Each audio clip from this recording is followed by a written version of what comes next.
some vibration and some fatigue in the duct, I believe, in the pump. That pump operated well then for 30 years of EBR-2 operation. So we had extensive experience with that type of pump and a somewhat larger size than we had on the primary systems.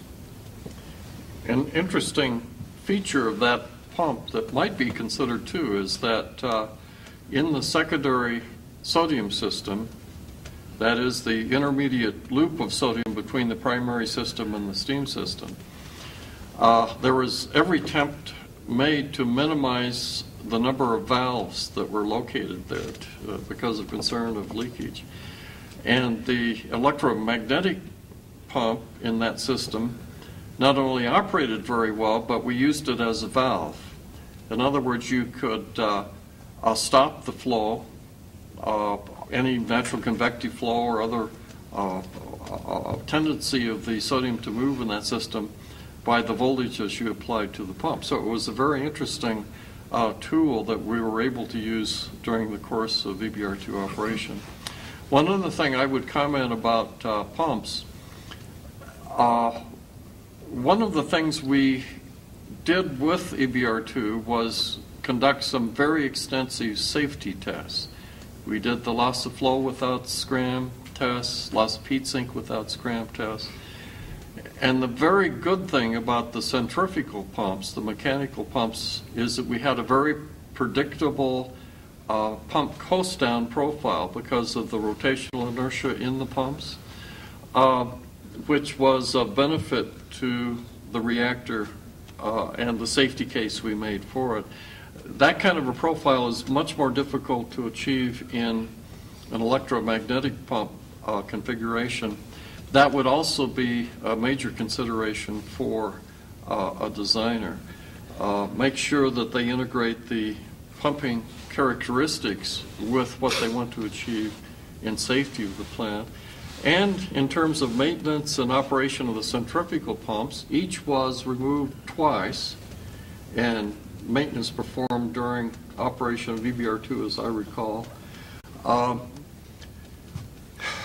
What needs to be paid attention to in these pumps is, as we say, anything, the seals and the purge of with clean argon gas of any interfaces through the cover gas system and into the sodium itself.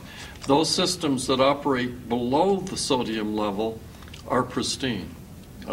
Very, very few problems with any of our rotating equipment or other devices for components that were completely submerged in sodium. It's everything that's in the cover gas space above that sodium level that requires very, very careful design.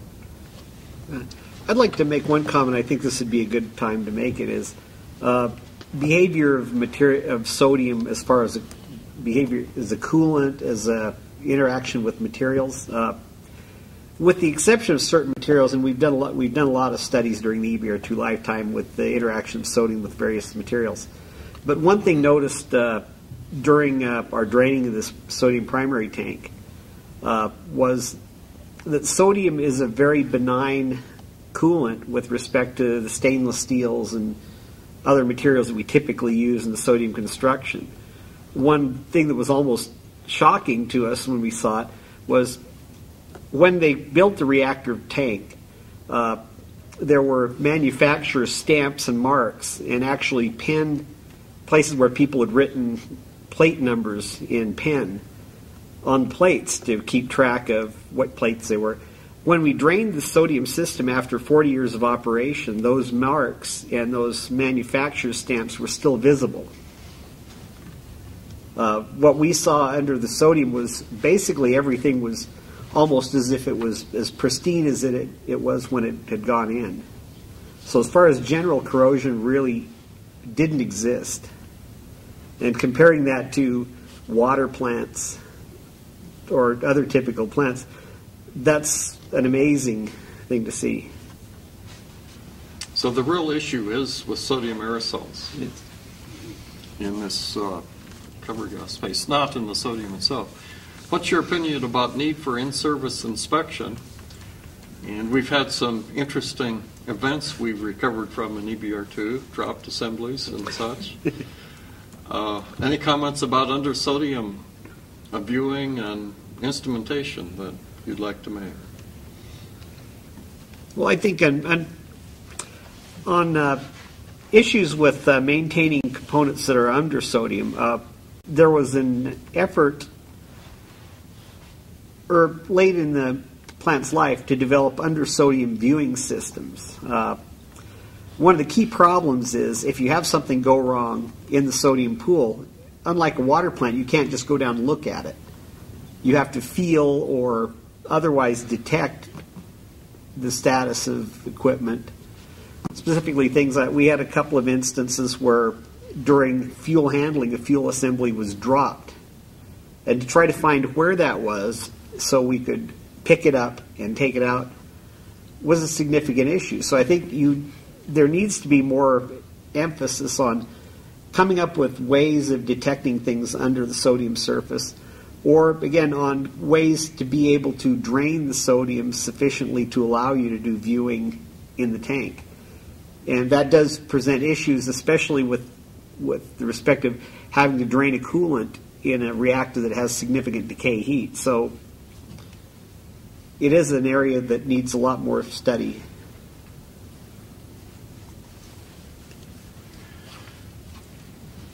I'd like to comment on the in-service inspection. The components I always dealt with were not in the sodium, they were in the interface spaces. And that's where we ended up with the accumulation of deposits, contaminants through the cover gas, and the ability to do periodic in-service inspections of some of those areas was essential to continue the operation of the components.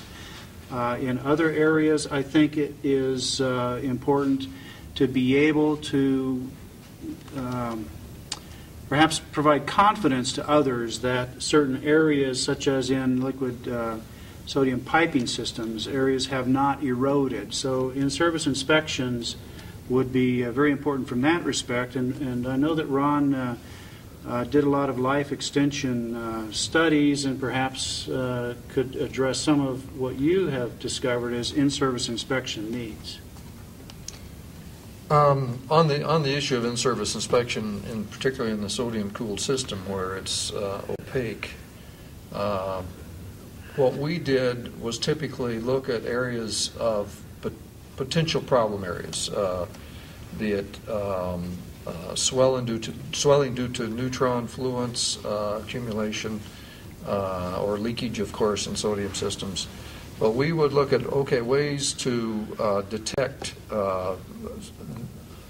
those types of things beginning to occur, and in time to do something to mitigate the issues that may arise from if those did occur. We did a pretty good job of developing gauges and devices that could go in and position within a component to look for deformation that may be coming from a swelling issue or things of that nature, as well as monitoring like an annulus between, say, the primary tank and then the guard vessel around it, monitoring that not only at the bottom for a leak, actually getting a shorting probe contacting liquid sodium, but monitoring for aerosols in that area.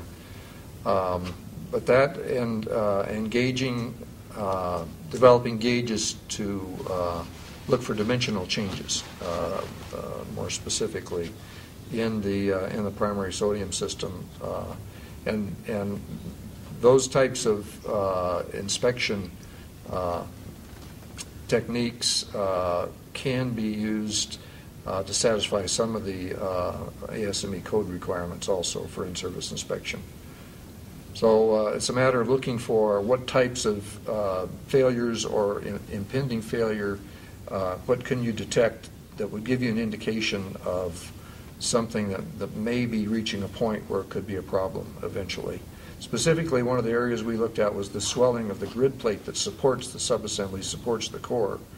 And we developed gauges that we could insert into the holes in the grid plate to look for misalignment